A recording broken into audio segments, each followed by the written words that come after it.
Berjanji setia kepada Allah.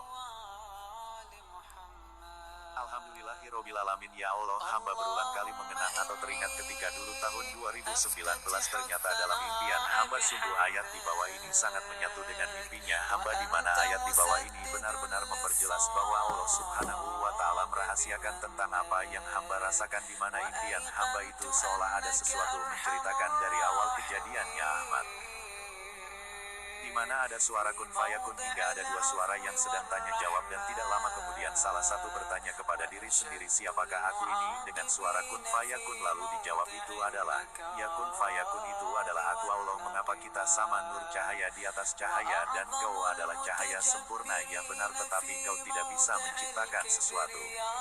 Wahai Allah, mengapa engkau ciptakan aku, untuk apa? Kau untuk pendamping sebagai kepercayaan aku Allah.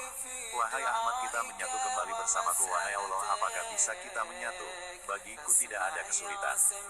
Lalu Allah Subhanahu wa Ta'ala menciptakan Dajjal, dan Allah berfirman artinya, dan kami telah menciptakan jin sebelum Adam dari api yang sangat panas. Quran Surat Al-Hijr 15 ayat 27. Di mana jin itu adalah jasad daripada Dajjal yang dibuat dari api tanpa asap. Quran Surat Ar-Rahman 55 ayat 15. Sedangkan Allah Subhanahu wa Ta'ala menciptakan Adam dan Hawa itu dari alam surga. Quran Surat Al-Araf 7 ayat 11. Disinilah mulainya Dajjal iri terhadap Adam dan Hawa karena berdua diberikan kebebasan kenikmatan di surga. Ketika Allah Subhanahu wa Ta'ala mengatakan kepada berdua pesan yang harus dipatuhi untuk perlu digarisbawahi, jangan mendekati salah satu pohon. Inilah menjadi senjata untuk menentang larangannya, karena Dajjal mengetahui Allah Subhanahu wa Ta'ala sangat keras larangannya, salah satu kemarahannya. Maka Allah Subhanahu wa Ta'ala mengambil keputusan dengan firman Quran Surat Al-Kahf 50 ayat 29, artinya, keputusanku tidak dapat diubah dan aku sekali-kali tidak menganiaya hamba-hambaku. Maka Dajjal selalu berusaha sekuat tenaga merayu untuk mengajaknya Adam dan Hawa hanya untuk mendekati pohon yang dilarangnya saja. Dan ternyata Adam dan Hawa terperdaya rayuannya mau mendekati pohon tersebut. Disinilah Allah Subhanahu wa Ta'ala marah. Lalu Allah Subhanahu wa Ta'ala marah dan mencabut rohnya Adam, dan Ahmad dimaksudkan ke jasad Adam sebelah kiri dan Allah Subhanahu wa Ta'ala sebelah kanan. Demikian cerita atau sejarah singkat kehidupan di surga, di mana yang namanya Dajjal itu sama setara dengan Ahmad, tetapi watak dan sifatnya Dajjal itu negatif. Selanjutnya jasad Adam, seluruh keturunannya anak cucu Adam dan Hawa itu seperti kita ini adanya, dari mulai mata, telinga, lubang hidung, buah dada, tulang rusuk, tangan lengkap dengan jari-jarinya, kemaluan, dan kaki berikut jemarinya, serta persendian ini pun ada kajiannya, karena semuanya berpasangan. Sebagaimana firman Al-Infitar 82 ayat 8, artinya, dalam bentuk apa saja yang dia kehendaki dia menyusun tubuh. Jadi tersusunnya jasad antaranya adalah rahasia yang dirahasiakan, sebagaimana Quran Surat At-Tawir 81 ayat 7, artinya, dan apabila ruh dipertemukan dengan tubuh. Itulah kejadian manusia antara ruh Ahmad dengan ruh ilmunya Allah Subhanahu wa Ta'ala yang menyatu. Di mana untuk mengawasi dan menjaga, maka keduanya dengan firman Allah Subhanahu wa Ta'ala berfirman Al-Buruj 83 ayat 3, artinya demi yang menyaksikan dan yang disaksikan. Ini guna mengawasi keturunan anak cucu Adam dan Hawa hingga sampai kelahiran agama Islam. Allah Subhanahu wa Ta'ala memberikan sesuatu yang perlu ditaati, yaitu Quran Yasin ayat 60, kalau mau selamat di dunia. Lalu dijelaskan bahwa Allah mengatakan, Allah Subhanahu wa Ta'ala berfirman, artinya, bahwa orang-orang yang berjanji setia kepadamu, Muhammad, sesungguhnya mereka hanya berjanji setia kepada Allah. Tangan Allah di atas tangan-tangan mereka, maka barang siapa melanggar janji, maka sesungguhnya dia melanggar atas janji sendiri. Dan barang siapa menepati janjinya kepada Allah, maka dia akan memberinya pahala yang besar. Quran Surat Al-Fat 48 ayat 10. Mari kita kaji ayat di atas ini. Menurut kajian Abdul Hadis bin Abdul Latif, Allah Subhanahu wa Ta'ala mengatakan, barang siapa berjanji kepadamu, Muhammad, artinya ini umat Islam berjanji mengikuti perintah apa yang diperintah oleh Muhammad, benar-benar dilaksanakan, yang tidak ada kaitannya dengan pemimpin yang mengajak ke neraka atau Islam aliran. Sesungguhnya mereka berjanji hanya kepada Allah. Ya pasti Muhammad itu siapa dan Allah itu juga siapa, inilah yang menjadi kebanggaan Allah Subhanahu wa Ta'ala. Tangan Allah di atas tangan-tangan mereka.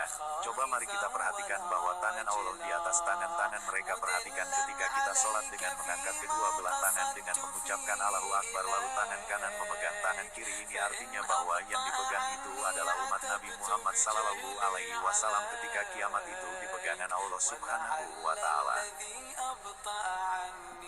Dan juga begitu ketika umat Muhammad Sallallahu Alaihi Wasallam meninggal, posisi tangannya sama tangan kiri dipegang tangan kanan, dan ketika iftidal dengan menggerakkan telunjuk dengan mengucapkan kalimat tauhid itu berjanji kepada Allah Subhanahu wa Ta'ala, lalu salam menoleh ke kanan itu artinya salam kepada Allah Subhanahu wa Ta'ala, lalu ke sebelah kiri salam kepada Nabi Muhammad Sallallahu Alaihi Wasallam. Itu suatu tanda terima kasih dalam keadaan sehat hingga ruh atau roh bersama jasad telah tunduk melakukan sholat.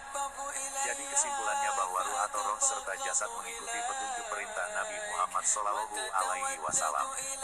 Barang siapa yang tidak menepati janjinya maka mereka melanggar Allah Subhanahu wa Ta'ala. Tentu resikonya tahu sendiri.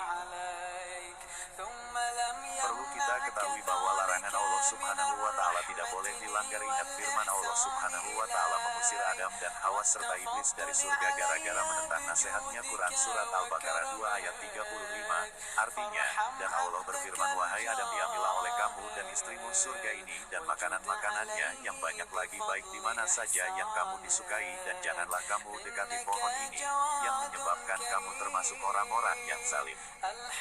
Namun ketika Adam dan Hawa lalai atau lupa dengan larangan Allah Subhanahu wa Ta'ala hanya jangan untuk mendekati salah satu pohon, maka Allah Subhanahu wa Ta'ala berfirman artinya, turunlah kamu semuanya dari surga itu.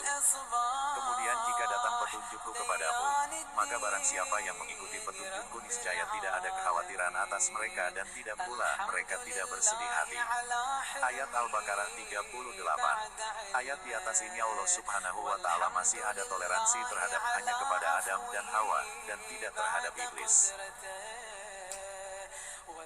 Sebenarnya bahwa Allah Subhanahu wa Ta'ala itu sudah memberikan sesuatu yang akan mengangkat derajat yang tinggi walaupun sekarang ini berada di bumi ini, mengingat bahwa bumi ini adalah awal manusia akan masuk neraka akibat perbuatannya. Seperti sekarang ini manusia sudah merasakan dunia yang berlebih-lebihan agar menjadi manusia merasa dirinya terhormat. Namun apa yang terjadi karena melanggar apa yang difirmankan melalui Quran Surat Al-Imran 31. Namun menurut kajian Abdul Hadis bin Abdul Latif itu ada beberapa poin diantaranya kita umat Islam yang sesuai yang diajarkan oleh Nabi Muhammad Sallallahu Alaihi Wasallam maka kita selamat. Kemudian bahwa larangan Allah Subhanahu wa Ta'ala itu tidak boleh dilanggar, serta seandainya Adam dan Hawa tidak melanggar mendekati pohon larangan maka Allah Subhanahu wa Ta'ala tidak menciptakan alam semesta ini. Yang terakhir, renungkan perbedaan di bumi dan di surga. Di bumi semuanya banyak peraturan dan larangan, sedang di surga bebas tanpa larangan. Sebagai catatan, sejarah pertama di zaman Tajalli Allah Subhanahu wa Ta'ala memperingatkan kepada Adam dan Hawa melarang hanya mengatakan jangan mendekati pohon. Kedua, sejarah ketika telah Adam dan Hawa berada di bumi Allah Subhanahu wa Ta'ala berfirman pada Al-Imran 3 ayat 31. Dan terakhir adalah Allah Subhanahu wa Ta'ala menitipkan perkataan melalui surat Yasin 60.